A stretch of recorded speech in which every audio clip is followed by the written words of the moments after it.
بسم اللہ الرحمن الرحیم۔ السلام علیکم محترم ناظرین، امید ہے کہ آپ سب ٹھیک ٹھاک ہوں گے۔ محترم ناظرین، آج اس ویڈیو میں آپ لوگوں کے ساتھ حضرت ابوبکر صدیق رضی اللہ تعالیٰ عنہ کا اعلان اسلام اور تکالیف کا واقعہ سناؤں گا۔ محترم ناظرین، ابتدائی اسلام میں جو شخص مسلمان ہوتا تھا وہ اپنے اسلام کو حتی الوسع مخفی رکھتا تھا۔ حضور اقدس صلی اللہ علیہ وسلم کی طرف سے بھی اس وجہ سے کہ ان کو کفار سے اذیت نہ پہنچے چھپانے کی تلقین ہوتی تھی۔ جب مسلمانوں کی تعداد 39 تک پہنچی تو حضرت ابوبکر صدیق رضی اللہ تعالیٰ عنہ نے اظہار کی درخواست کی کہ کلم کلہ علی الاعلان تبلیغ کی جائے۔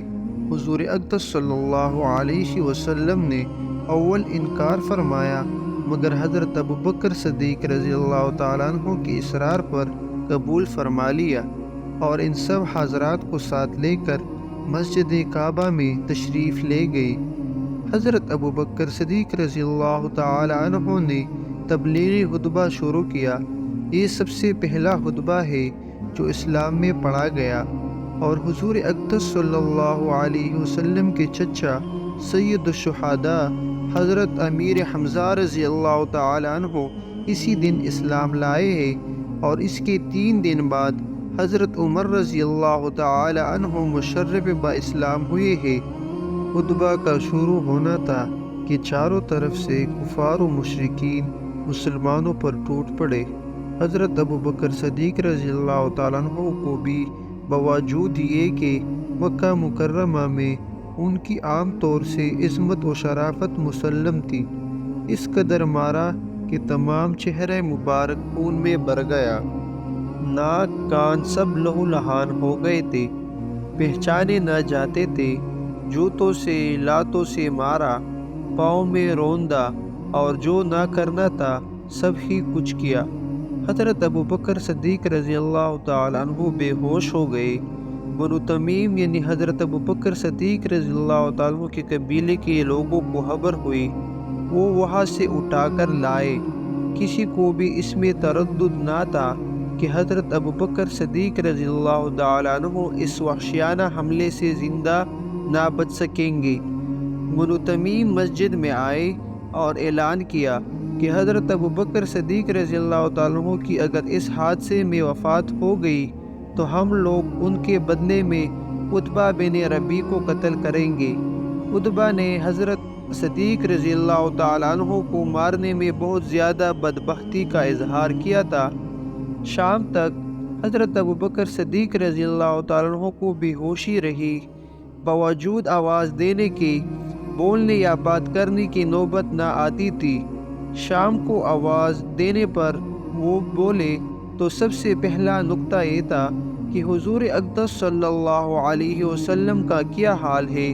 لوگوں نے اس پر بہت ملامت کی کہ انہی کے ساتھ کی بدولت ہی مصیبت آئی، اور دن بھر موت کی منہ میں رہنے پر بات کی تو وہ بھی حضور اقدس صلی اللہ علیہ وسلم ہی کا، اور انہی کے لوگ پاس سے اٹھ کر چلے گئے کہ بددلی بھی تھی، اور یہ بھی کہ آخر کچھ جان باقی ہے کہ بولنے کی نوبت آئی، اور آپ کی والدہ ام حیر سے کہہ گئے کہ ان کے کھانے پینے کے لیے کسی چیز کا انتظام کر دے۔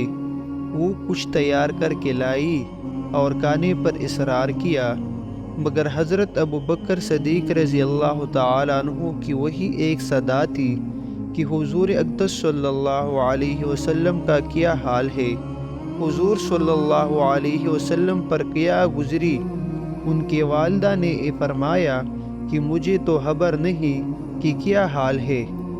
آپ رضی اللہ تعالیٰ عنہ نے فرمایا کہ ام جمیل حضرت عمر رضی اللہ تعالیٰ عنہ کی بہن کے پاس جا کر دریافت کر لو کہ کیا حال ہے۔ وہ بیچاری بیٹی کی اس مظلومانہ حالت کی بےتابانہ درخواست کو پورا کرنے کے واسطے ام جمیل رضی اللہ تعالیٰ عنہ کے پاس گئی اور محمد صلی اللہ علیہ وسلم کا حال دریافت کیا۔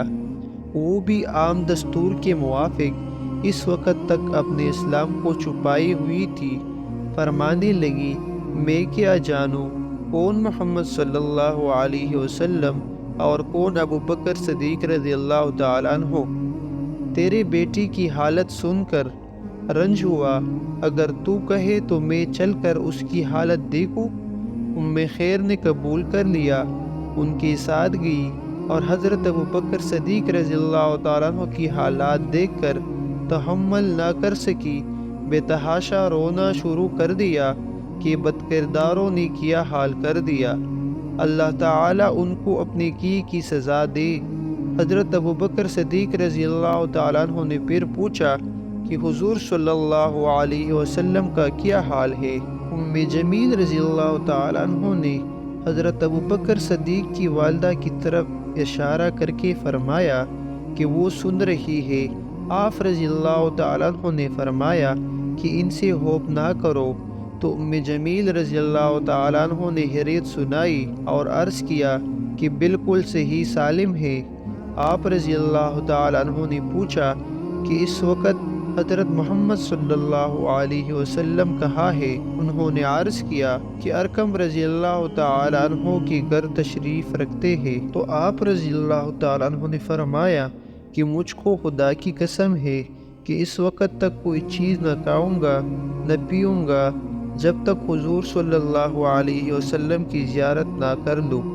ان کی والدہ کو تو بے قراری تھی کہ وہ کچھ کھا لے، اور انہوں نے قسم کھا لی کہ جب تک زیارت نہ کر لوں کچھ نہ کھاؤں گا۔ اسی لیے والدہ نے اس کا انتظار کیا کہ لوگوں کی آمد و رفت بند ہو جائے، مبادا کوئی دیکھ لے اور کچھ اذیت پہنچائے۔ جب رات کا بہت حصہ گزر گیا تو حضرت ابو بکر صدیق رضی اللہ تعالیٰ عنہ کو لے کر حضور صلی اللہ علیہ وسلم کی خدمت میں ارقم رضی اللہ تعالیٰ عنہ کے گھر پہنچی۔ حضرت ابو بکر صدیق رضی اللہ تعالیٰ عنہ حضور صلی اللہ علیہ وسلم سے لپٹ گئے۔ حضور اقدس صلی اللہ علیہ وسلم بھی لپٹ کر روئے اور مسلمان بھی سب رونے لگے کہ حضرت ابو بکر رضی اللہ تعالیٰ عنہ کی حالات دیکھی نہ جاتی تھی۔ اس کے بعد حضرت ابو بکر صدیق رضی اللہ تعالیٰ عنہ نے درخواست کی کہ یا رسول اللہ، یہ میری والدہ ہے، آپ ان کے لیے ہدایت کی دعا بھی فرما دے اور ان کو اسلام کی تبلیغ بھی فرما دے۔ حضور اقدس صلی اللہ علیہ وسلم نے اول دعا فرمائی، اس کے بعد ان کو اسلام کی ترغیب دی، اور حضرت ابو بکر صدیق رضی اللہ تعالیٰ عنہ کی والدہ خیر اسی وقت مسلمان ہو گئی۔ عیش و عشرت اور فرحت کے وقت محبت کے دعوے کرنے والے سینکڑوں ہوتے ہیں، لیکن محبت و عشق وہی ہے جو مصیبت اور تکلیف کے وقت بھی باقی رہے۔ محترم ناظرین، مزید اسی طرح ویڈیوز دیکھنے کے لیے ہماری چینل اسلامک ٹروتھ کو سبسکرائب کریں۔ شکریہ۔